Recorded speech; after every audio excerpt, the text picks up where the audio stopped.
ये ज्यादातर देवता देखो या तो गाय पर रहेंगे, बेल पर।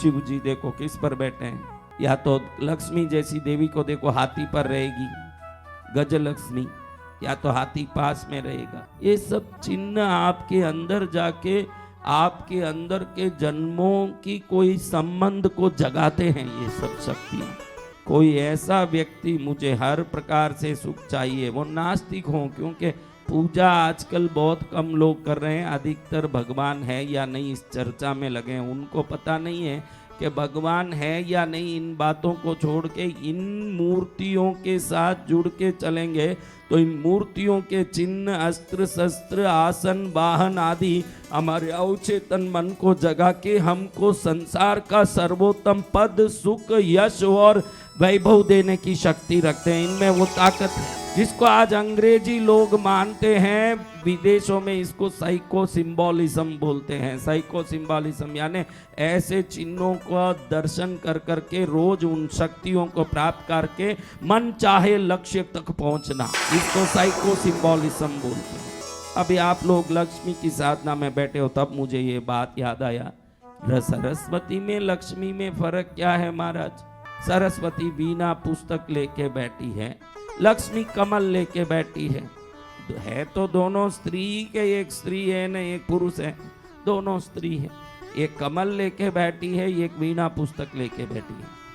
आपको पता है कि ये कमल है क्या?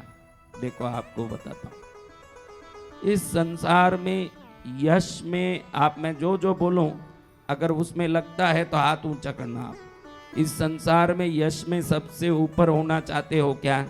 धन में ऊपर होना चाहते हो क्या? सुख में ऊपर होना चाहते हो क्या? आरोग्य में ऊपर होना चाहते हो क्या? सब में ऊपर होना चाहते हो तो गुरु उच्च का हो तो ही ये संभव है। जन्म कुंडली में गुरु उच्च का, देव गुरु बृहस्पति की बात कर रहा हूं, गुरु उच्च का हो तो ही संभव है। गुरु कहाँ उच्च का होता है पता है आपको? पुष्य नक्षत्र में उच्च का होता है गुरु। किस में उच्च का होता है? पुष्य नक्षत्र में। पुष्य नक्षत्र में गुरु उच्च का, जब भी पुष्य नक्षत्र आता है तो गुरु उच्च का होता है। इसलिए गुरु पुष्य का और रवि पुष्य का तो अभी थोड़े दिन पहले महत्व मैंने समझाया। पुष्य गुरु उच्च का होने का स्थान है, और रवि पुष्य में अगर साधना करोगे, कोई अच्छा काम शुरू करोगे तो पुष्य में गुरु उच्च का होता है और रवि में सूर्य है, तो सूर्य गुरु की दृष्टि से हर काम सिद्ध होंगे। इसलिए रवि पुष्य का महत्व मैंने पहले भी बताया आपको कि रवि पुष्य का ऐसे महत्व है। अब आपको बताऊं कि पुष्य में गुरु उच्च का होता है, जिसका गुरु उच्च का होगा इस संसार का सबसे सुखी आदमी होगा। वो सबसे सुखी, हर प्रकार से सुख, यानी कोई एक सुख नहीं। अभी तुम लोगों को एक सुख आ रहा है तो 3 दुख आ रहा है अलग अलग टाइप का, उसको ये सुख की सुख आएगा जिसको पुष्य में गुरु उच्च का होने के बाद।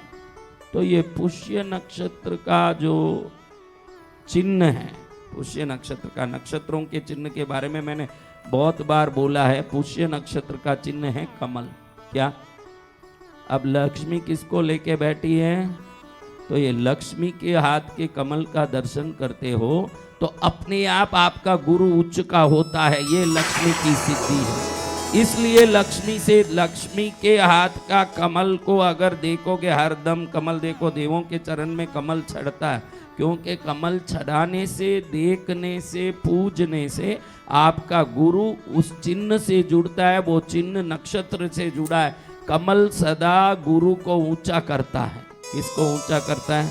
हाँ, और ध्यान रखना, पुष्य नक्षत्र है शनि का नक्षत्र। किसका नक्षत्र है? पुष्य नक्षत्र है शनि का, लेकिन उसमें गुरु उच्च के होते हैं तो शनि और गुरु का सहयोग होता है।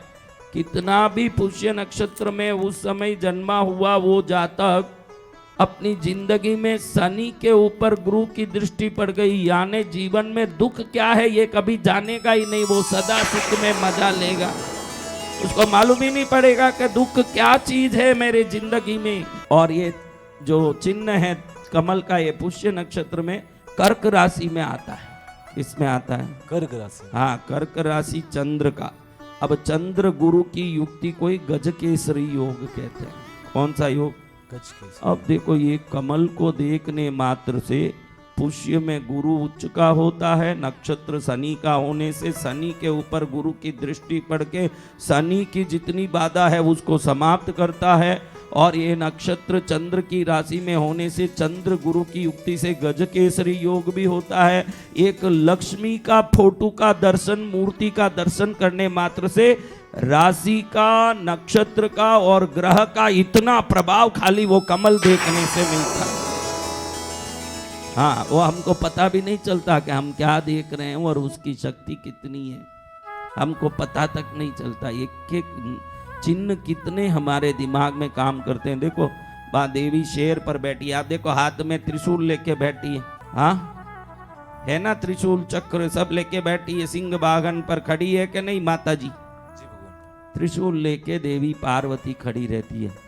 त्रिशूल क्या है? देखो आज भी दुनिया में आपके ऊपर कोई भी जादू टोना करने की कोशिश करेगा, आपकी जिंदगी बर्बाद करने की कोई कोशिश करेगा, और तिराहा पर ही जाके करेगा। आपने सुना होगा 3 रोड जहाँ होते हैं एक जगह सम्मिलित, वो चौराहा 4 रोड वाला, तिराहा 3 रोड वाला जगह, उस जगह पर जाके ही वो कुछ भी करता है। ये जगह जो है तिराहा का, वो राहु का स्थान होता है। 3 रोड जहाँ एकत्रित होते हैं वहाँ राहु का स्थान होता है, और राहु ही तंत्र मंत्र के असर किसी पर डालने वाला ग्रह है। आपके जीवन में किसी की आपत्ति आ रही है तो वो राहु से ही आएगी। और भगवती भी त्रिशूल लेके बैठी है। क्या लेके बैठी है? त्रिशूल। हाँ, देवी दुष्टों का दलन करने वाली, शुंभ निशुंभ का वध करने वाली, चंड मुंड का वध करने वाली माँ हाथ में त्रिशूल लेके बैठी है। इधर तांत्रिक भी तिराहे पर ही जाके सब तंत्र क्रिया करता है, ये भी त्रिशूल लेके बैठी है। इसका अर्थ क्या है? आपके जीवन में जितनी भी तकलीफ आते हैं उसका मूल कारण राहु ग्रह से वो योग जो मंत्र तंत्र का असर आपके जीवन में आ रहा है, तो ये त्रिशूल लेके उसमें भी 3 है। तिराहे में कितना है? 3। उधर मंत्र तंत्र होता है ना, आप पर दुख आता है, इसके हाथ में भी त्रिशूल है। वो त्रिशूल आपके सामने आने वाले सभी विपत्ति आपत्तियों को नाश करके राहु के दुष्प्रभाव से आपको बचाता है। इसलिए जो त्रिशूल का दर्शन करेगा दुष्टों के दुष्क्रियाओं से सदा मुक्त रहेगा। उसको किसी के कोई प्रकार के तंत्र मंत्र जीवन में काम नहीं करेंगे। ये वो त्रिशूल की शक्ति है। आप समझ रहे हो? तो चक्र का अलग चिन्ह का प्रभाव है, शंख का अलग प्रभाव है। विष्णु के हाथ में शंख है। शंख को बराबर देखते रहो। आप जब भी एग्जाम में जा रहे हो, इंटरव्यू में जा रहे हो, कहीं भी जा रहे हो, रोज बराबर विष्णु के दर्शन करके, चरण वंदन करके, फिर उस शंख को 1 मिनट तक अपलक नेत्र से देख के फिर जाओ और अपनी कर्म और अपने प्रयत्न को बराबर करते रहो। आजकल आपका प्रयत्न पूरा व्यवस्थित हो, परिश्रम अच्छा भी हो, तो कंपटीशन का जमाना होने से मिलना मुश्किल हो गया पद और नौकरियां। लेकिन जब ये शंख को बराबर देख के अपने कर्म को, परिश्रम को व्यवस्थित करोगे, ये शंख आपको विजय दिला के ही रहेगा। शंख के चिन्ह में विजय की शक्ति है।